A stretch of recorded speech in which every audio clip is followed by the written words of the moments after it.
tidak dibayar oleh BUMN. Malah BUMN Istaka Karya sekarang dipilotkan dan dilikuidasi. Dan ini akan merambat ke BUMN yang lain, rakyat akan menjadi tumbal. Gitu. Jadi saat ini ada sekitar 300 para vendor, pengusaha yang sekarang berharap. Orang ya. Gimana Pak? 300 vendor ya. 300 vendor, dan ini sudah kita sampai ke pengadilan, kita sudah dinyatakan dilikuidasi. Bapak Presiden sudah tanda tangan pembubaran, dan kami tidak tahu harus mengambil uang kami di mana. Padahal kami disabilitas. Yang kedua Prof, satu lagi mohon izin, saya juga seorang pelaku tambang Prof. Saya sudah 3 tahun mengurus perizinan. Sejak kewenangan perizinan beralih ke pusat dan kemarin terbit Perpres nomor 55 tahun 2002, sebagian kewenangan pindah ke daerah. Ternyata Omnibus Law ini sekarang digembosi dengan Perpres nomor 55. Jadi izin kami di daerah malah kami dipersulit Prof di daerah. Timbul raja-raja di daerah, raja-raja kecil yang mempersulit para pelaku usaha. Dan sekarang selama 3 tahun kami kesulitan mengurus izin, tambang ilegal marak sekali, apalagi di Kabupaten Klaten Prof. Kami menjadi korban. Apakah Prof Braminda menabrak? Dan satu lagi Prof, saya seorang disabilitas. Kemarin saya ditolak parkir di lahan parkir disabilitas. Padahal saya disabilitas, parkir di area disabilitas. Di Pengadilan Negeri Sleman saya diusir Prof, disuruh pindah. Padahal hak disabilitas jelas dijamin oleh Undang-Undang Nomor 8 tahun 2016. Apakah Profesor berani nabrak? Terima kasih Prof. Assalamualaikum warahmatullahi wabarakatuh. Bagus. Duduk aja dulu, Mas Bambang Sunarko. Kejahatan untuk menipu vendor, bahkan juga menipu anggota koperasi, dilakukan dengan cara itu.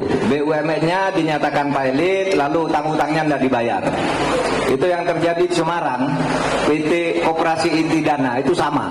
Itu koperasinya sehat, lalu ada 5 orang menggugat ke pengadilan. Yang gugat ke pengadilan, lalu dipilotkan, ini disita. Orang yang tidak bersalah itu kehilangan semuanya. Tapi ini hakim agungnya kemudian ketangkap, sekarang masuk penjara.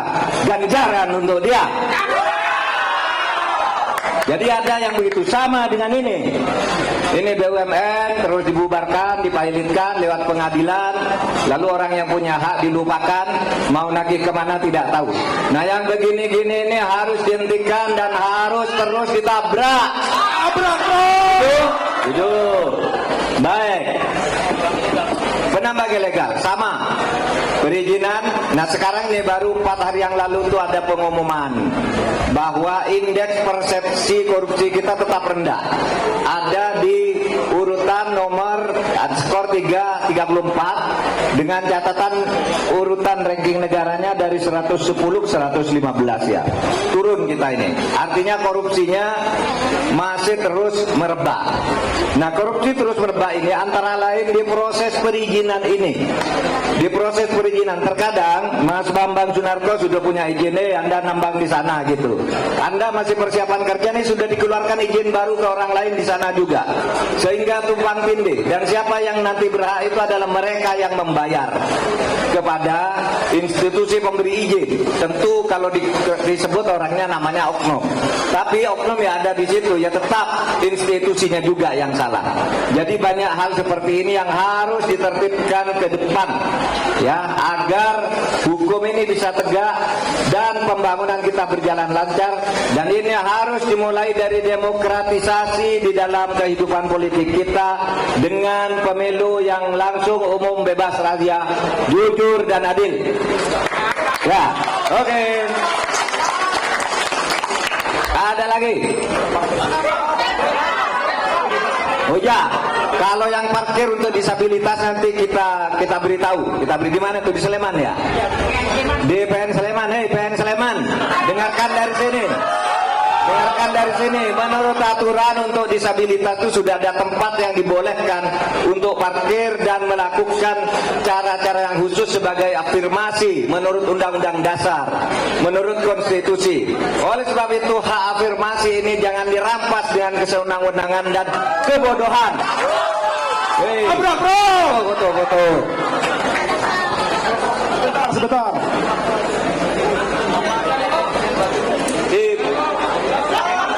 Perempuan dulu. Prof, izin Prof, berarti kalau tambang ilegal itu solusinya bukan dicabut iupnya ya Prof? Berarti kalau tambang ilegal itu solusinya bukan dicabut iupnya. Oh ya, kalau tambang ilegal itu iupnya tidak bisa dicabut, karena kalau ilegal itu iupnya pasti tidak ada. Itu kalau tambang ilegal itu harus dibuldoser dibawakan gitu. Masa iup dicabut ilegal? Yang dicabut tuh kalau yang legal. Boleh? Oke, langsung lagi siapa yang mau nabrak? Tapi aku mau dengar suara perempuan. Tolong. Oke, siap. Mbaknya boleh maju. Tabrak, bro. Selamat malam, Prof Mahfud. Aduh, saya deg-degan. Oh, deg-degan. Saya juga deg-degan. Maaf ya. Silakan. Namanya siapa? Saya Erlian, Prof. Saya dari Kalimantan asli. Nah, tapi yang Oh, banyak tambang di sana dong. banyak Prof, banyak yang ilegal. Saya mau nanya yang lain nih. Ya. Sebuah kehormatan buat saya bisa berkomunikasi langsung dengan Prof Mahfud. Semoga Prof Mahfud mau menjawab pertanyaan saya ya, karena pertanyaan saya ini singkat tapi tidak receh. Boleh. Bagus. Singkat tapi bermutu. Ya, insya Allah.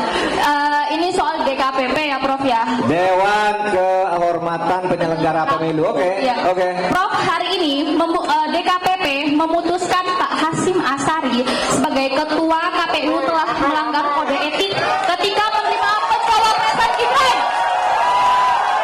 Bagaimana, Prof? Kalau kemarin putusan MK-nya sudah pelanggaran etik berat, kini KPU-nya juga pelanggaran kode etik. Lalu status Mas Gibran ini seperti apa? Abrak, bro.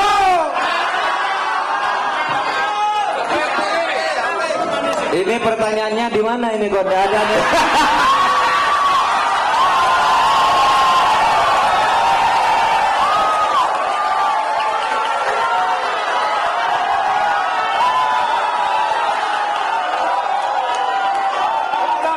Oke, saya jawab. Saudara, secara hukum prosedural, pencalonan Mas Gibran tentu sudah sah. Apapun putusan Dewan Kehormatan Penyelenggara Pemilu itu tidak akan, secara hukum ya, tidak akan mempengaruhi prosedur yang telah ditempuh oleh saudara atau Mas Gibran. Kenapa? DKPP itu mengadili pribadi anggota KPU, bukan keputusan KPU-nya yang produknya itu tidak dimasalahkan. Ini yang pribadi. Hasyim Asyari bersalah, yang lain juga bersalah. Dan supaya diingat, KPU ini sudah berkali-kali melakukan pelanggaran. Sudah berkali-kali. Banyak sekali. Kalau kita beritahu hanya diperbaiki gitu, lalu tidak ada perbaikan ke berikutnya. Ini kesalahan yang berikutnya. Dan saudara Hasyim Asyari itu salahnya sudah 2 kali peringatan keras. Kesalahan atau pelanggaran yang berat dilakukan oleh Hasyim Asyari, kalau terjadi sekali lagi, dia harus diberhentikan dari KPU. Itu aturannya. Ya. Oleh sebab itu KPU hati-hati dari sekarang. Sama dengan soal kasus Mahkamah Konstitusi. Pembuatan keputusannya itu melanggar etika yang sangat berat. Sehingga Mas Gibran lolos dengan cara melanggar etika. Tapi menurut konstitusi, oke, keputusan jalan, tetapi yang dihukum adalah siapa-siapa yang melanggar. Itulah sebabnya lalu Uncle Usman lalu diberhentikan.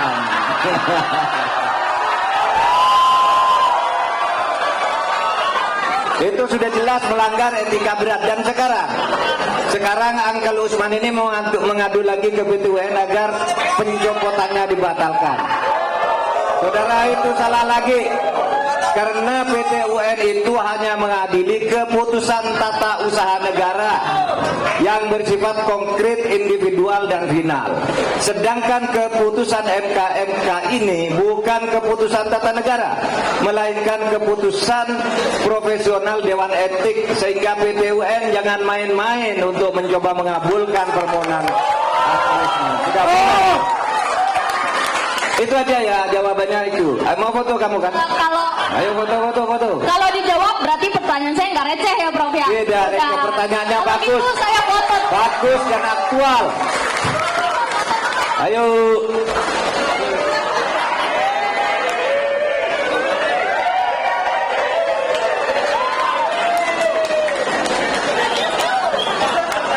Oke, siapa lagi yang mau tabrak, Prof? Boleh, Mbak, silakan. Berdua. Boleh.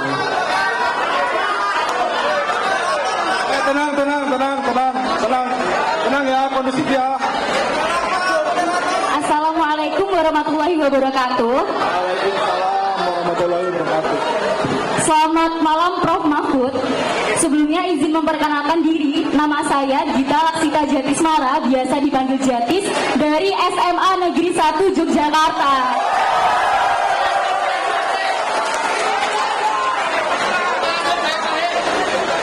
Jadi saya kesini juga setelah les ini Prof.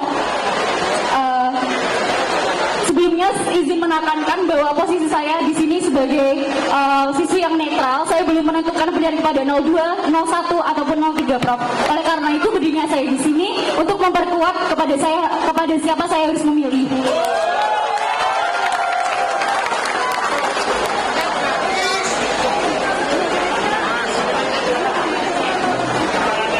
Kembaran saya. Ini kembar.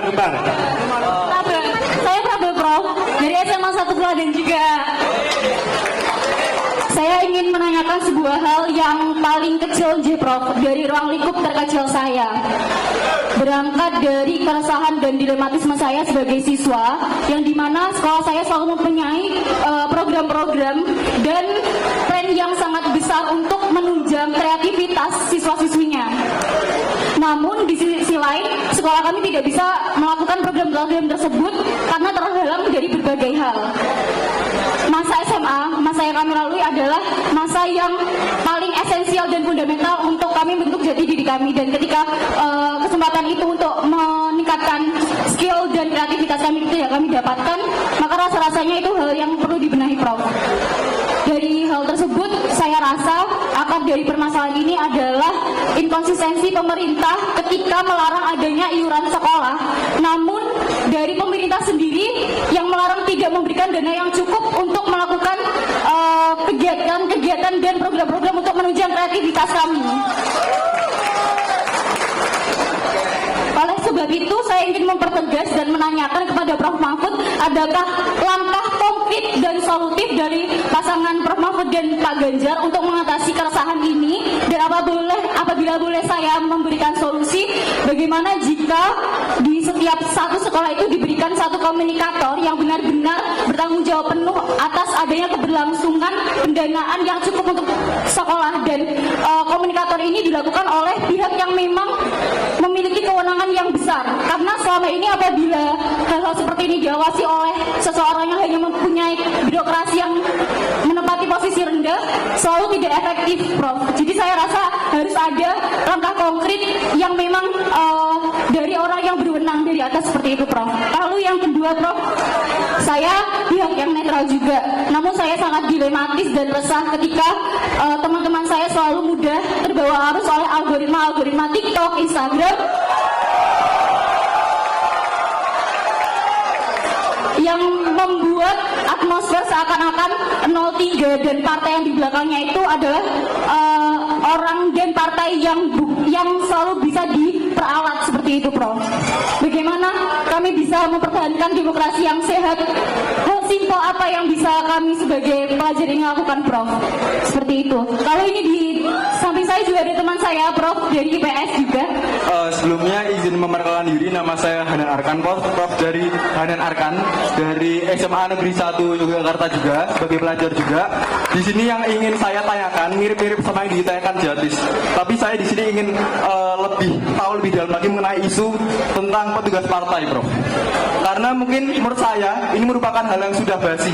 Tapi menurut teman-teman saya mungkin dari kalangan pelajar ini masih menganggap bahwa partai yang mengusung Prof Mahfud itu merupakan partai yang memiliki sentimen negatif, sehingga mereka seolah-olah ketika kami berdiskusi mengenai pentingnya sebuah demokrasi dan juga pemilihan umum, mereka cenderung untuk memilih antara 01 ataupun 02 dan 03 ini seperti kesannya di skip hanya karena partai yang ada di belakangnya tanpa melihat sejarahnya lebih dulu atau tanpa melihat aspek-aspek negatif yang mungkin lebih banyak di belakangnya.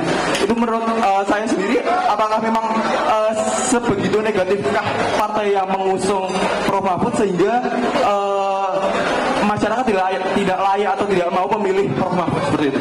Oke, biar banyak yang berbicara gantian. Jadis namanya. Jatis, Prof. Jadis. Dan kamu Ya, siapa? Prof. Aryan. Arkan. Jadi begini ya. Pertama, soal itu tadi, iuran dihapuskan dari sekolah, lalu kegiatan-kegiatan yang diperlukan tidak terlaksana karena negara atau pemerintah tidak menyediakan pengganti iuran itu. Nah, nanti supaya ini saya sampaikan nanti supaya diatur kembali agar kegiatan yang membangun kreativitas siswa itu jangan sampai dihalangi hanya karena kebijakan yang ingin populis menghapus iuran tetapi kemudian menghapus juga kegiatan. Oleh sebab itu pemerintah harus mencarikan dananya juga dari berbagai alternatif yang tersedia. Ya, nanti kita sampaikan ini karena concern kita kepada dunia pendidikan ini bukan hanya kepada kurikulum tetapi juga kepada yang ekstrakurikuler itu diperlukan agar setiap siswa itu menjadi lebih dewasa. Berikutnya, saudara, soal ini hampir sama ya, netral sebenarnya, tapi kok seperti dikesankan kalau yang dicalonkan pasangan Ganjar Mahfud itu kok seperti petugas partai. Saudara, tidak ada petugas partai. Petugas partai kami ini adalah petugas untuk melaksanakan konstitusi yang diusung oleh partai. Itulah sebabnya kampanye-kampanye kami tidak terikat oleh arahan partai. Kami berangkat dari fakta dan akan menyelesaikannya dengan mekanisme yang tersedia, terutama penegakan hukum. Partai apa yang tidak mau penegakan hukum bagus? Pasti semua partai mau. Tapi mari saudara lihat, partai yang bukan mengusung kami, bukankah pimpinan partainya juga sama seperti bebek-bebek dikendalikan? Ya kan? Yang usung kami, partai yang usung kami ini gagah. Ayo, calon presiden, maju katakan. Tapi yang lain seperti bebek dipegang lehernya, jalan gitu. Ini yang bukan petugas partai. Ini petugas konstitusi, yang lain petugas oligarki.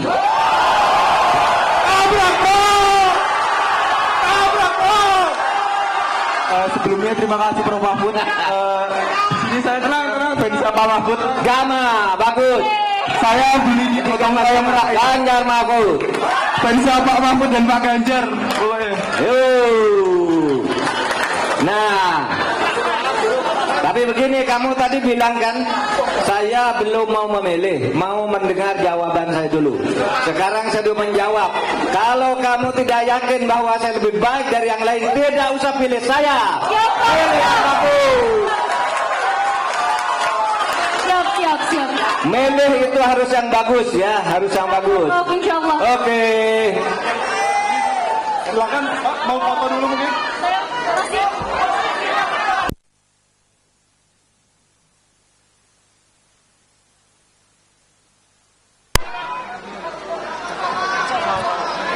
Sabar ya teman-teman ya.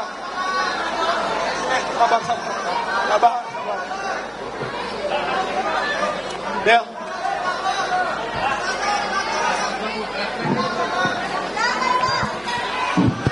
Cek.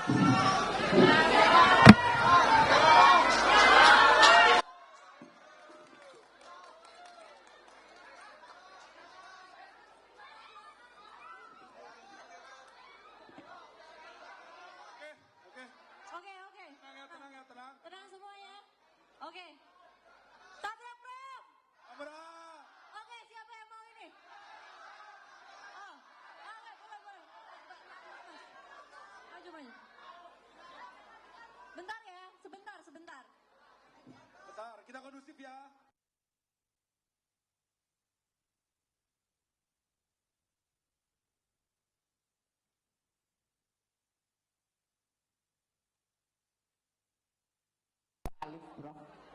Iya, Prof. Di sini sebenarnya saya tidak ingin bertanya, Prof. Tapi saya ingin mendeklarasi diri saya untuk mendukung Prof Mahfud. Karena yang pertama, kawan-kawan, kami sudah muak dengan kondisi negara kita, Prof. Kami sudah muak dengan hukum yang selalu ditangkangi demi nafsu kekuasaan, Prof. Padahal, Prof, yang perlu diingat, Bung Karno pernah mengatakan, aku bukan apa-apa tanpa rakyat, aku adalah penyambung lidah rakyat. Dan kami berharap, Prof, di tangan Prof Mahfud nantinya, marwah dari rakyat untuk rakyat bisa dikembalikan, Prof. Karena kami berharap Indonesia mutlak dari rakyat untuk rakyat, bukan dari penguasa untuk penguasa.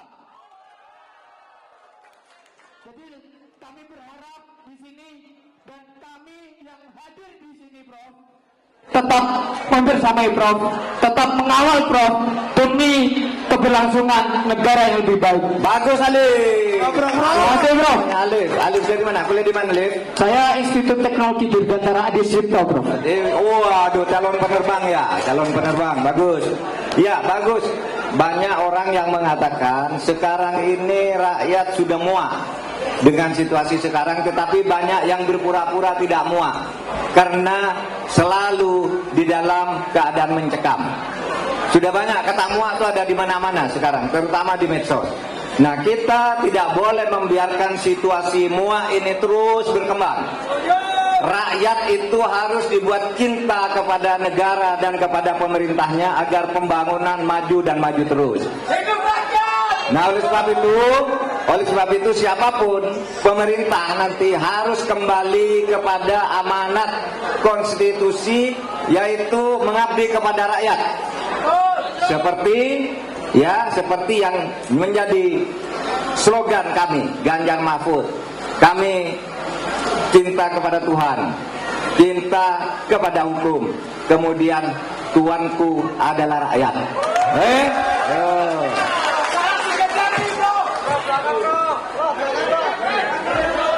Kita break dulu 5 menit.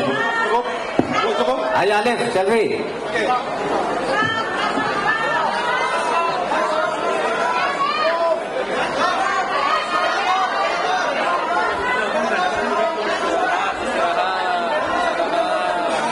Oke, teman-teman, sebelum kita lanjut ke tabrak Prof selanjutnya, ini bagus sih, masih semangat. Kita break dulu sebentar.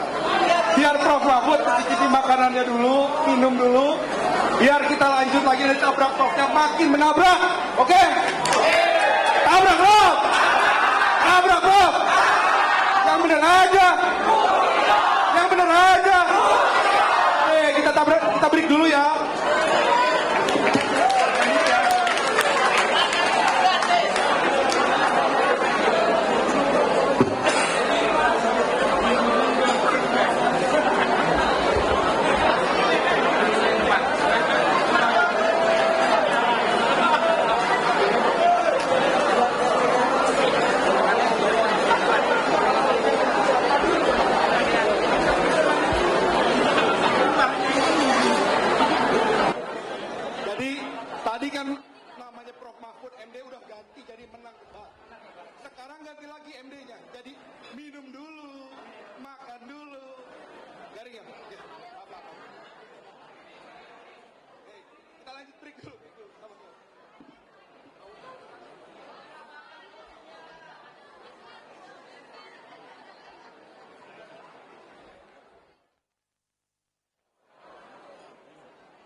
Ganjar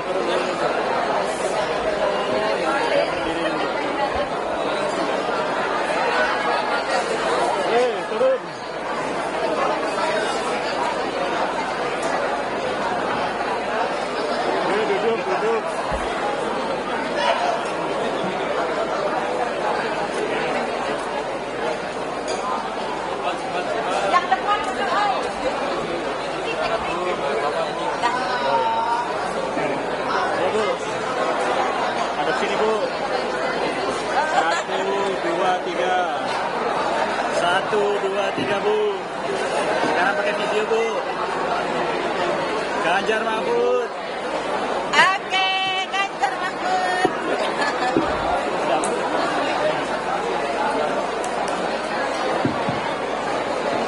Oke teman-teman, sebelum kita mulai, kita ini dulu ya, bahasa isyarat dulu nih. Teman-teman bisa ikutin aku.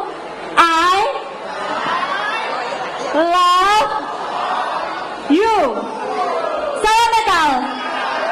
Oke, ulangi ya. Oke, ulangi. Kita semua berdiri ya, Oke teman-teman, kita mulai ya. I love you. Salam metal. Tabrak bro. Oke.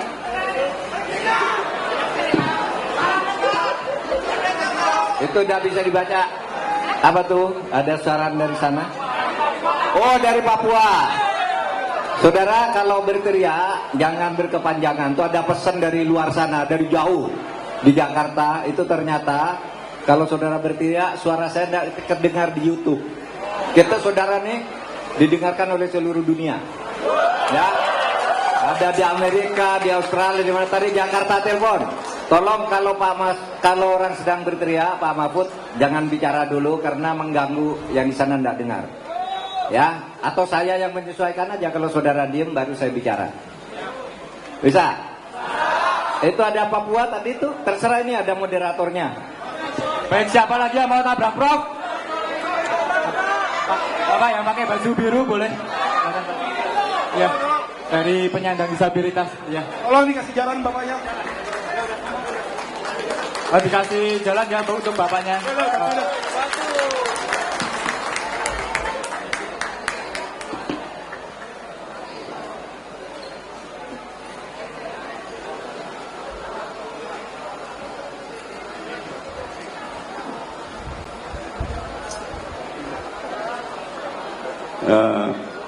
Terima kasih Prof. Mahfud.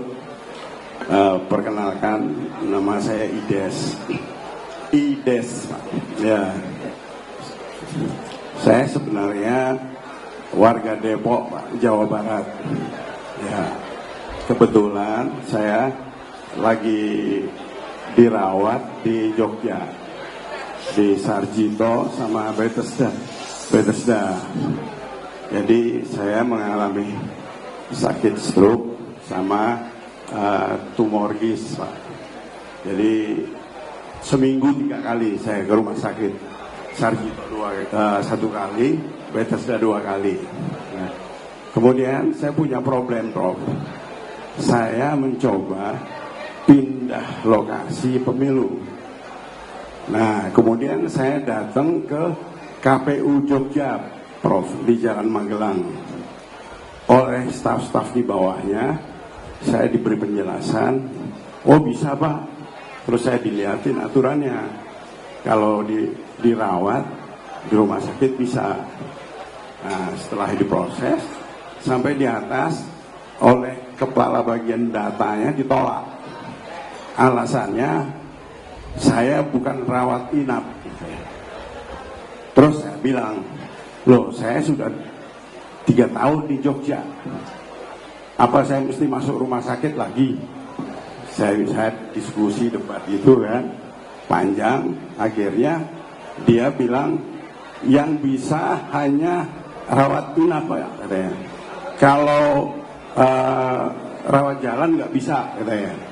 Nah akhirnya saya tanya, ini keputusan Anda penterjemahan Anda atau apa? Kenapa? Karena kan saya ingat omongan Pak Mahfud di TV. Kalau nggak ada yang melarang, bukan berarti nggak boleh. Waktu di DPR itu kan, nah, kok Anda bisa menerjemahkan sendiri, saya nggak boleh. Sementara saya nggak mungkin pulang ke Depok karena kondisi saya. Tinggal di mana? Di Jogja ini apa di Noto Prajan, Pak. Noto Prajan itu kota ya? Iya, di Kauman, Pak. Oke. Nah, terus itu satu pertanyaan itu akhirnya saya bilang, berarti saya nggak bisa dong? Enggak, katanya. Berarti saya hilang dong hak saya, hak memilih. Iya, terserah Bapak.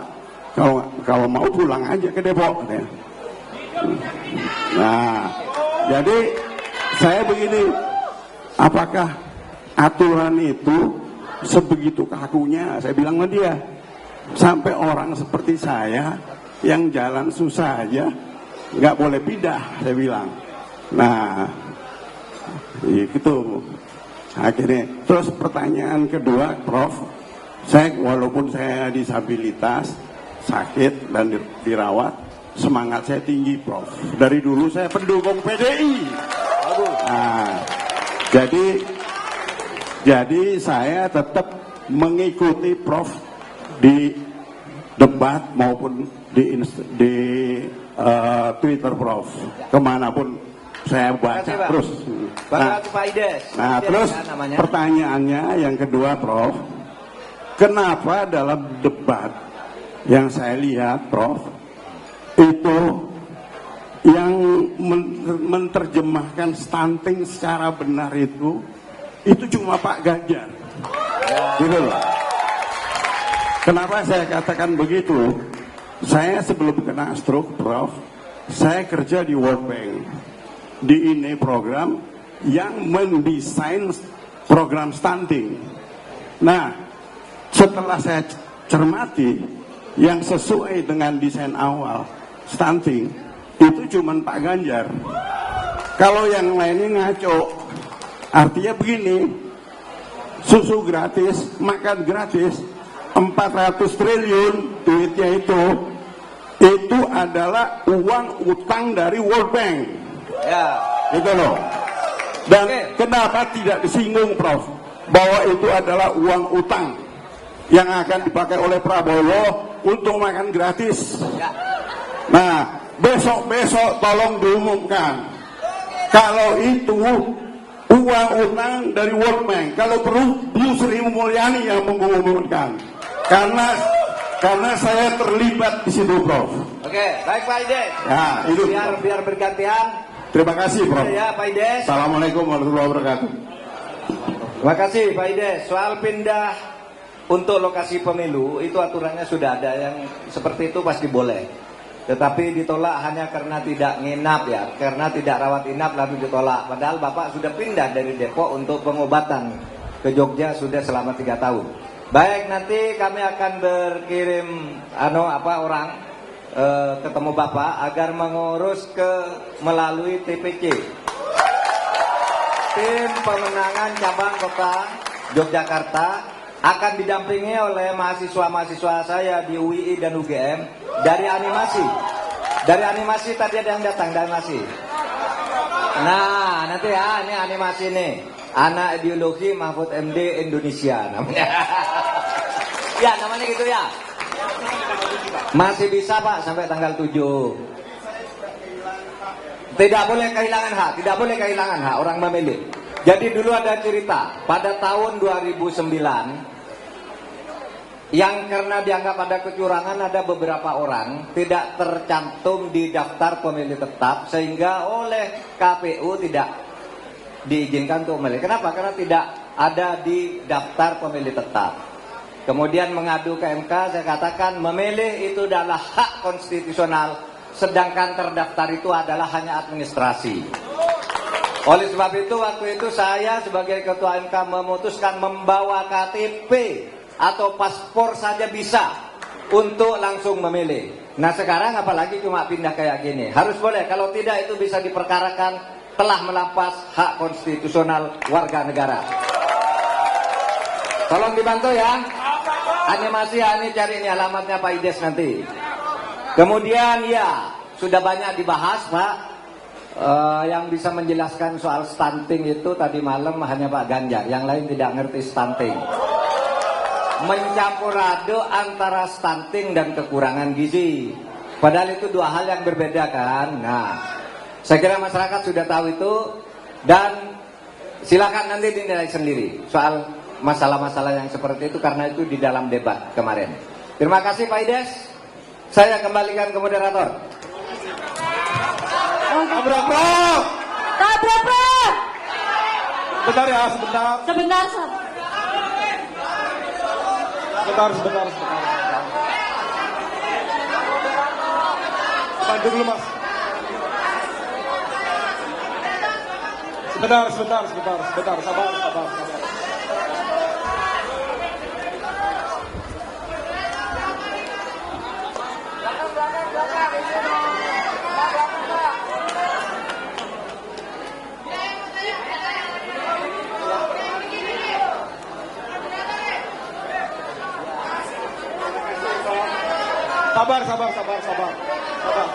Tolong.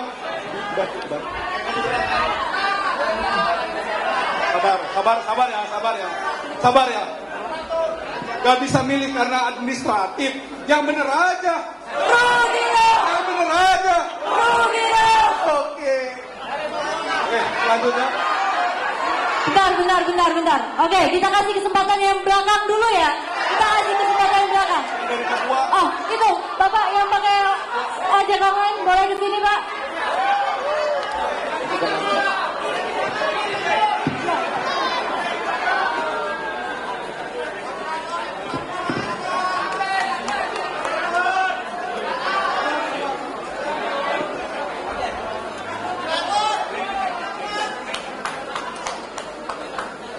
Ya, Assalamualaikum warahmatullahi wabarakatuh, Prof.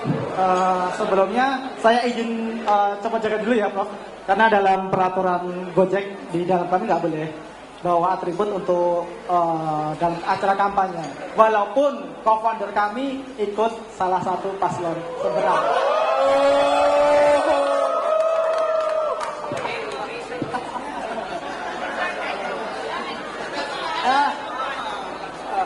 Jadi gini, Prof. Saya bawa catatan karena saya nggak begitu pintar berbicara. Gitu. Jadi gini, Prof. Jadi nama saya Andi, profesi ojek online. Jadi saya dan teman-teman tuh 4 tahunan lah pernah mengusulkan bahwa selama ini ojek online itu tidak ada payung hukumnya, legalitas ojol itu tidak ada. Ya, ojol. Kami sempat ke KSP, hanya dijanjikan. Terus kami coba masuk ke Komisi 5 tahun 2019 itu masuk prolegnas. Dan sampai sekarang itu masih dalam pembahasan naskah akademik. Kami selama 4 tahun selalu menunggu proses itu tapi tidak pernah ada pembahasan. Terakhir itu kalau nggak salah pembahasan itu tanggal 14 November tahun 2022. Sedangkan sebagai perbandingan saja ya Prof ini, berbeda dengan pembahasan UU Omnibus Law yang mencakup 1.200 pasal, itu hanya bisa diselesaikan dalam 167 hari. Sedangkan kami sampai 4 tahun itu menunggu ini tanpa ada kejelasan. Karena tanpa adanya legalitas, entitas dari bisnis ini sendiri itu masih abu-abu. Itu pertama. Kedua, sistem kemitraan antara kami dengan perusahaan aplikator ini tidak jelas. Karena memang tidak ada payung hukum yang melindungi kami. Yang ketiga, karena selama ini tidak ada payung hukum, posisi tawar kami terhadap aplikator itu sangat termarginalkan. Bahkan kami tidak punya daya tawar seperti halnya buruh konvensional yang punya undang-undang ketenagakerjaan. Yang lebih parah lagi, dalam penentuan tarif, itu aplikator bisa seenaknya sendiri, terutama untuk tarif angkutan makanan dan barang. Karena selama ini belum ada aturan diskresi dari kementerian. Yang ada hanya diskresi dari Kementerian Perhubungan, itu hanya untuk angkutan manusia. Yang jadi pertanyaan saya, ketika nanti Prof Mahfud dan Ganjar ini menjadi presiden, apakah Prof. Mahfud dan Bapak Ganjar akan merealisasikan dalam bentuk apa? Perpu atau apa sebagai legalitas ojol bagi kami? Yang kedua, saya hanya ingin menanyakan tentang selama ini kebebasan berekspresi, Prof. Karena jujur ya, selama pergerakan di Jogja tahun 2020, bahwa teman-teman mahasiswa di UGM itu sempat akan mengadakan acara yang pemakzulan itu kan, Prof. Itu mendapatkan intimidasi tahun 2020 untuk acara di kampus. Padahal setahu saya bahwa kebebasan akademis itu di dalam undang-undang UU 284 undang-undang 45 kan dijamin bahwa kebebasan akademik itu dijamin oleh negara. Ya, terus kedua, kejadian di Gunung Kidul bahwa ada seseorang bawa banner di depan iring-iringan presiden diamankan, sedangkan di sisi lain ada pemegang banner paslon lain itu dibiarkan saja. Ini bagaimana ini? Yang ketiga, peretasan yang dialami oleh awak media, Narasi TV itu 30 orang. Padahal kita selama ini menganggap bahwa media itu sebagai tulang punggung demokrasi kita kan. Yang keempat, yang terakhir, bahwa kemarin ada 3 mahasiswa yang akan melakukan konsolidasi didatangi oleh preman. Jadi pertanyaan saya, ketika Prof. Mahfud dan Bapak Ganjar menjadi presiden nanti, apa jaminan bahwa berekspresi masyarakat itu dijamin, demokrasi dijamin? Karena bagi saya, sekali lagi ya, bagi saya pemilu kali ini bukan hanya tentang kekuasaan Ganjar Mahfud, namun lebih jauh adalah perjuangan politik untuk tetap menjaga demokrasi yang telah kita perjuangkan di era reformasi. Tabrak, bro! Tabrak, bro! Saya berharap teman-teman muda tak lagi apatis dalam menilai politik. Bahwa politik itu kotor, iya. Bahwa politik itu banyak intrik, benar. Namun dengan politik pula, kebebasan berekspresi teman-teman semua bisa terjamin. Semoga teman-teman tidak lagi apatis dalam melihat politik. Salam waras, salam demokrasi. Hidup buruh, hidup mahasiswa, hidup jurnalis yang melawan. Hidup. Baik. Terima kasih, Bro. Mas Andi, dalam catatan kami yang terakhir, jumlah driver ojol itu sekitar 4 juta ya di Indonesia. Dan ini harus mendapat perlindungan dan kepastian hukum. Tidak boleh diulur-ulur terus. Karena kalau Anda tanya, bagaimana kalau nanti Pak Ganjar dan Pak Mahfud terpilih menjadi presiden?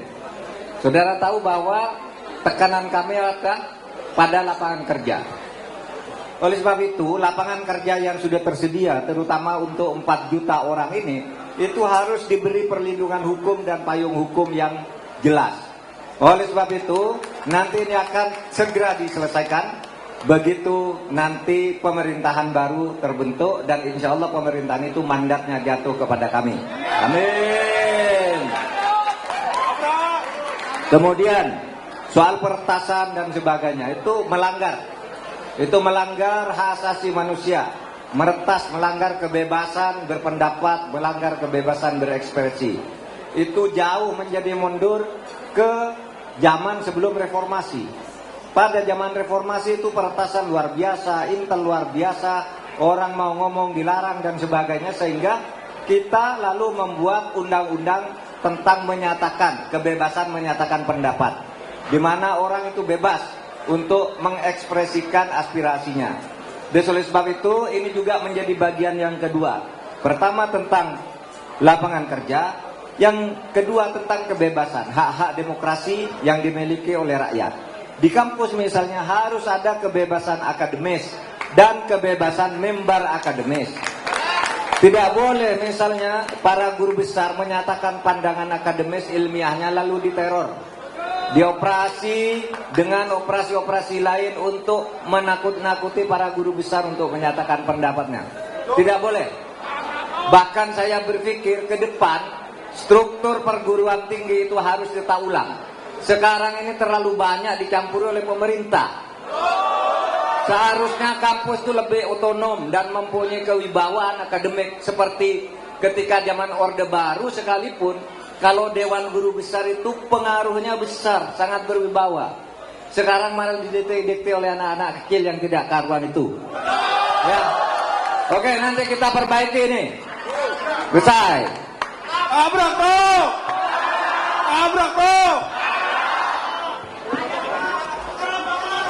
Ini sopir driver ojol tetapi punya wawasan yang bagus. Ini namanya Andi. Di foto.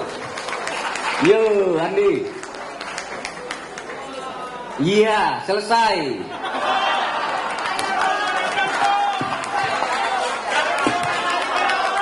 Oke, siapa lagi yang mau tabrak Prof?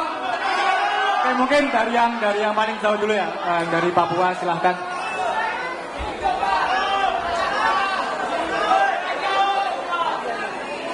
Sabar ya, nanti kebagian Allah ya. Kita kondusif yang penting ya. Cek. Ya baik, terima kasih atas waktunya, Prof. Sebelumnya perkenalkan, nama saya Kosmos Dimara. Kosmos Dimara. Ya, Mejikom. Ya, saya asalnya dari Mutus, Distrik Wego Barat, Kabupaten Raja Ampat, Provinsi Papua Barat Daya. Saya di sini kuliah di UGM, Fakultas Teknik. Saya juga buat catatan, tapi ini bukan catatan MK.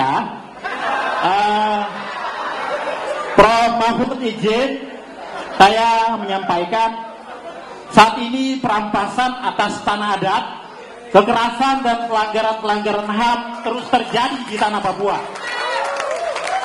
Pelanggaran HAM berat hingga ini belum terselesaikan dengan baik oleh pemerintah. Pemerintah saat ini hanya menyelesaikan masalah dengan cara otoriter, mengirim puluhan ribu aparat untuk menyelesaikan persoalan di tanah Papua. Banyak warga sipil harus mengungsi dan banyak air mata darah masyarakat Papua terus bercucuran ke tanah mereka.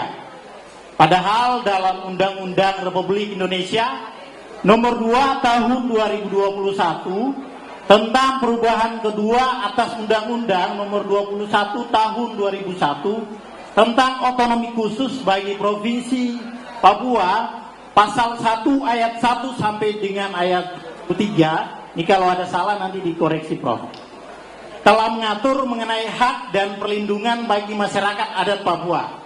Namun undang-undang tersebut hingga hari ini tidak menjamin keselamatan, perlindungan dan hak bagi masyarakat adat Papua. Pertanyaan saya ada dua. Yang pertama, jika undang-undang saja tidak menjamin keselamatan, perlindungan dan hak masyarakat adat Papua, langkah lain apa saja harus diambil untuk menyelesaikan persoalan tersebut? Yang kedua, sebagai cawapres Prof, ketika terpilih, langkah atau konkret atau strategi yang ditawarkan Prof untuk menyelesaikan persoalan yang terjadi di Papua seperti apa? Demikian, dan saya izin menutup dengan menyampaikan sedikit lirik dari sebuah lagu yang dipopulerkan oleh Kakak Edo Kondologi dan doa sulung yang diungkapkan oleh Pendeta Domine Ishak Samuel Kenya di Wasior 25 Oktober 1925, 98 tahun yang lalu, seperti begini untuk lagunya. Tanah kami tanah kaya, laut kami laut kaya, kami tidur di atas emas, kami berenang di atas minyak, tapi bukan kami punya. Semua anugerah itu kami cuma berdagang buah-buah pinang. Untuk doa sulung yang disampaikan oleh Pendeta Samuel Kenye, di atas batu ini saya meletakkan peradaban orang Papua. Sekalipun orang memiliki kepandaian tinggi, akal, budi dan marifat, tetapi tidak dapat memimpin bangsa Papua. Tetapi bangsa Papua akan bangkit dan memimpin dirinya sendiri. Terima kasih. Mohon maaf apabila ada salah kata dalam penyampaian saya. Terima kasih, saya kembalikan. Baik, terima kasih. Adinda Kosmos Dimara dari Raja Ampat, Papua Barat, yang sangat mencintai tanah leluhurnya. Saudara, sekarang di dalam program yang dijabarkan dari visi dan misi Ganjar Mahfud itu ada satu program, yaitu segera menyelesaikan rancangan undang-undang masyarakat adat. Ini nanti yang akan melindungi secara lebih tegas hak-hak atas tanah. Karena sebenarnya tanah-tanah adat itu bukan hanya Papua yang sering diklaim, sering dicaplok oleh investor-investor yang tidak jelas. Tetapi di Riau, di Kepulauan Riau, di Sumatera, di Kalimantan sama banyak. Dan itu salah satu kunci utamanya adalah rancangan undang-undang masyarakat adat yang nanti akan melindungi hak-haknya dan cara mengaturnya. Kalau ditanya, kalau nanti Pak Mahfud, Pak Ganjar terpilih menjadi wakil presiden dan Pak Ganjar presiden, apa yang akan dilakukan untuk daerah Papua yang selama ini merasa diperlakukan tidak adil? Tentu kami akan mengaktifkan pemerintahan teritorial, bukan pemerintahan militer, tapi pemerintahan teritorial itu pemerintahan sipil biasa, berjalan lalu masyarakatnya diberdayakan. Adapun gerakan-gerakan bersenjata yang sifatnya liar akan diselesaikan berdasar ketentuan hukum di bidang penegakan hukum, bukan hukum di bidang militer, agar tidak terkesan terjadi militerisme. Dan itu sudah disepakati semua. Rancangan ini sudah disepakati ketika saya menjadi Menko Polhukam, tinggal sekarang implementasinya ke depan kita lakukan. Nah, pelanggaran HAM berat. Pelanggaran HAM berat, saudara sekalian, pelanggaran HAM berat itu bukan soal yang mudah. Pertama, orang tidak tahu bedanya antara pelanggaran HAM berat dan kejahatan berat. Kejahatan berat itu mungkin orang melakukan kejahatan yang korbannya sampai 200 orang, seperti membakar sebuah mall, seperti meledakkan bom di Bali, itu kejahatan berat atau masuk ke kelompok terorisme. Tapi kalau pelanggaran HAM berat, mungkin korbannya sedikit, tapi pelakunya adalah aparat. Itu sebabnya disebut kejahatan pelanggaran HAM berat itu memenuhi sifat terstruktur dan sistematis. Apa itu? Yang melakukan tuh pejabat ini menyuruh ini, caranya begini, lalu ada korbankan. Meskipun hanya satu korbannya itu pelanggaran HAM berat. Tetapi kalau korbannya banyak, yang melakukan itu sesama warga sipil, itu namanya kejahatan berat. Nah, saudara, untuk pelanggaran HAM berat ini bukti-buktinya sulit sekali ditemukan. Apalagi kalau sudah belasan tahun yang lalu. Peristiwa 65 itu sudah berapa tahun? Sampai sekarang sudah lebih dari 60 tahun misalnya. Peristiwa tahun 65 itu, ya, 35 tahun, sudah 58 tahun. Buktinya sudah tidak ada, pelakunya tidak ada. Di dalam hukum pidana itu, siapa yang boleh dihukum adalah pelakunya. Melakukan apa? Pembunuhan dengan cara apa? Senjatanya apa? Kuburnya di mana? Jam berapa terjadinya? Ini semua sudah tidak ada. Sehingga pelanggaran HAM berat ini sekarang saya segalaku Menko Polhukam itu mengambil langkah. Yang masalah hukum akan diteruskan ke pengadilan nanti, biar DPR yang akan datang bersama Komnas HAM. Sekali lagi Komnas HAM, bukan pemerintah. Komnas HAM, DPR, dan nanti Kejaksaan Agung ikut untuk menentukan langkah-langkah hukum. Tetapi yang korban sekarang ini sudah mulai kami pulihkan lebih dulu haknya. Bukan pelakunya, korbannya. Misalnya di Aceh, di Papua, kami datangi, kamu korban apa, tahun berapa, apa yang diperlukan. Di Aceh itu ada yang perlu rumah, keluarganya perlu rumah, kita kasih rumah. Kamu perlu apa? Pak, sesudah saya jadi pelanggaran dom di Aceh, ini kaki saya yang sebelah putus, saya tidak bisa ke sawah lagi. Kami minta apa? Saya minta sapi 2, Pak, kita kasih sapi 2. Masyarakat ini apa dulu ketika terjadi dom, daerah operasi militer di Aceh? Pak, masjid kami rusak, kami bangun masjidnya. Itu korbannya, pelakunya terus kita cari. Cuma di dalam pengalaman kita sudah mengadili 34 yang didakwa melakukan pelanggaran HAM berat. 34 orang dibebaskan semua oleh Mahkamah Agung karena bukti-buktinya tidak cukup berdasar hukum acara. Itu masalahnya.